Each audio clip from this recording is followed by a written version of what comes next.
దేవుడు నీ కొరకు ప్రేమతో మౌనముగా ప్రణాళిక వేయుచున్నాడు. ఇశ్రాయేలు దేశ చరిత్ర అంతటిలో దేవుడు తన శాశ్వతమైన ప్రేమను వారి మీద ముద్రించవలనని కోరియున్నాడు. దేవుడు వారిని శాశ్వతమైన ప్రేమతో ప్రేమించెను.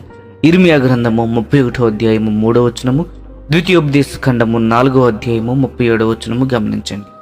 దానికి జవాబుగా వారు కూడా తిరిగి ఆయనను ప్రేమించవలనని చెప్పెను. ద్వితీయోపదేశ ఖండము 6వ అధ్యాయము 5వ వచనము గమనించండి. కానీ వారు కేవలము మన వంటి వారై ఉన్నారు. వారు ఎల్లప్పుడూ దేవుని ప్రేమను అనుమానించిరి. అయినను దేవుడు వారిని ప్రేమించుచునే ఉన్నాడు. దేవుడు వారిని మరిచిపోయినని వారు ఫిర్యాదు చేసినప్పుడు ఆయన జాలిగల మాటలతో ప్రత్యుత్తరమిచ్చెను. స్త్రీ తన గర్భమున పుట్టిన బిడ్డను కరుణింపకుండా తన చంటి పిల్లను మరుచునా? వారైనా మరుచుదురు గాని నేను నిన్ను మరువను అని యెషయా గ్రంథము 49వ అధ్యాయము 15వ వచనంలో చెబుతున్నారు. ఒక ఎదిగిన బిడ్డను గురించి తల్లి ఎల్లప్పుడూ ఆలోచించకపోవచ్చును. కానీ తనకు చంటి బిడ్డ ఉన్నట్లయితే ఆమె మేలుకొని ఉన్నప్పుడు ఆ బిడ్డను గురించి ఆలోచించని సమయము ఉండదు. రాత్రిలో ఆమె నిద్రపోవుటకు ముందు తన ప్రక్కలో బిడ్డ నిద్రపోవచ్చున్నాడో లేదో అని చివరిగా ఆలోచించి నిద్రపోవును. మధ్యరాత్రి ఆమె మేలుకొనినట్లయితే తన బిడ్డను చూచును. ఉదయకాలమున ఆమె లేచిన వెంటనే పాలు త్రాగే తన బిడ్డను గురించి మొదటిగా ఆలోచించును. ఆమె తన చంటి బిడ్డను గురించి అంత శ్రద్ధగా జాగ్రత్త తీసుకొనును. అదే విధముగా దేవుడు తన బిడ్డల విషయంలో జాగ్రత్త వహించునని ఆయన చెప్పుచున్నాడు. హోషేయ గ్రంథము కూడా దీనినే చెప్పుచున్నది. హోషేయ తన వ్యక్తిగత జీవితంలో వెళ్ళిన బాధాకరమైన అనుభవము ఇశ్రాయేలీయుల ఎడల దేవుని వైఖరికి ఉపమానముగా ఉన్నది. ఒక అపనమ్మకమైన భార్య విషయంలో నమ్మకముగా ప్రేమించే భర్త ప్రేమ వలె దేవుని ప్రేమ ఉన్నది. అవిధేయురాయలైన తన పెండ్లి కుమార్తె విషయంలో నమ్మకముగా ఉండిన దైవికమైన ప్రేమికుని సత్యము గురించి తెలుపుటకు దేవుడు పరమగీతమును బైబిల్లో ఉంచెను. మన విషయంలో దేవుని పనులన్నీయు ఆయన ప్రేమ మీదనే ఆధారపడి ఉండును కనుక మన విశ్వాసము ఈ విషయం మీదనే స్థిరముగా ఉండవలెను. ఆయన ప్రేమతో శాంతము వహించును. జెఫన్యా గ్రంథము 3వ అధ్యాయము 17వ వచనము గమనించండి. ఈ ప్రేమ అనునది దేవుడు నీ కొరకు ప్రేమతో మౌనముగా ప్రణాళిక వేయుచున్నాడు.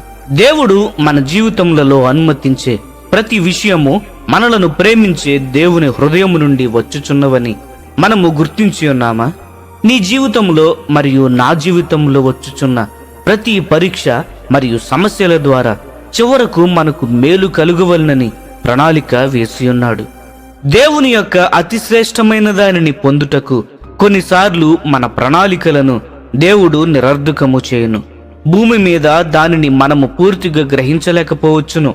ఇది తప్ప వేరే కారణం ఏదియో లేదని మనము గుర్తించి మరియు సమస్తమును మనలను ప్రేమించే దేవుని యొద్ద నుండి వచ్చుచున్నవని గుర్తించినప్పుడు మనలోని చింతలను, భయములను మరియు కఠిన తలంపులనే తెగులును తీసివేయును. విశ్వాసులు ఈ సత్యమందు స్థిరపడనందున వారి హృదయములలో చింతలు మరియు అభద్రతలు ఉన్నవి. మరియు వారు బైబిలులో ఉన్న మన జ్ఞానమునకు మించిన దేవుని సమాధానము మరియు చెప్పన శక్యము కాని మరియు మహిమాయుక్తమునైన సంతోషమును ఎరుగని వారై ఉన్నారు. పాత నిబంధనలోని దేవుని గురించిన లేఖనములను చదివినప్పటికీ ప్రభు అయిన యేసు కాలములో ఉన్న మతాసక్తి గల వారిని వారి తప్పుడు అభిప్రాయములను గురించి ఖండించే పరిచర్య ప్రభువు చేసెను. ప్రభు అయిన యేసు రోగులను స్వస్థపరచుట, దుఃఖములో ఉన్న వారికి ఆదరించే మాటలతో ఆదరించుట, పాప భారముతో ప్రయాసపడుచున్న వారికి ఆయన ఆహ్వానము, తన శిష్యుల ఎడల దీర్ఘశాంతము మరియు చివరిగా సిలువలో ఆయన మరణము, ఇవన్నీ కూడా దేవుని హృదయంలోని ప్రేమను వెల్లడిపరుచుచున్నవి. తన శిష్యులతో తండ్రి వారిని ప్రేమించి ఉన్నాడనియు మరియు వారి ప్రతి అవసరమును గురించి జాగ్రత్త వహించుచున్నాడనియు అనేక పర్యాయములు ఆయన చెప్పెను. తండ్రి యందు వారి అపనమ్మికను యేసు ప్రభు అనేక సార్లు గద్దించెను. భూ సంబంధమైన తండ్రులే తమ పిల్లలకు మంచి ఈవులనీయని ఎరిగి ఉండగా పరలోకపు తండ్రి వారికంటే మరి ఎంతో ఎక్కువగా ఇచ్చును. మత్తయి సువార్త 7వ అధ్యాయము 9వ వచనము నుంచి 11వ వచనము గమనించండి. తప్పిపోయిన మరియు తిరుగుబాటు చేయు పిల్లల ఎడల దేవుని యొక్క గొప్ప క్షమించే వైఖరిని తప్పిపోయిన కుమారుని ఉపమానములో చూడగలము. ఆయన తరములో దేవుని గురించి తప్పుడు అభిప్రాయములు కలిగిన వారిని ఉపమానము ద్వారా మరియు తన వ్యక్తిగత జీవితము ద్వారా తిరుగులేని విధముగా సరిదిద్దెను. లోకము దేవుని ప్రేమను ఎరుగు నిమిత్తము ఆయన సిలువకు వెళ్ళకముందు చివరి ప్రార్థన చేసెను. యోహాను సువార్త 17వ అధ్యాయము 23వ వచనము గమనించండి. మన విశ్వాసము వేరే దాని మీద కాక కేవలము దేవుని శాశ్వతమైన మరియు మార్పు లేని ప్రేమ మీదనే ఉండునట్లు దేవుడు తన సత్యవాక్యమును లోతుగాను మరియు నిత్యము నిలిచియుండునట్లుగాను మన హృదయములలో ముద్రించునుగాక. ప్రియమైన స్నేహితులారా, ఈ సందేశములు మీకు ఆశీర్వాదకరంగా ఉన్నట్లయితే లైక్ చేయండి, సబ్స్క్రైబ్ చేయండి, అనేకులకు షేర్ చేయండి.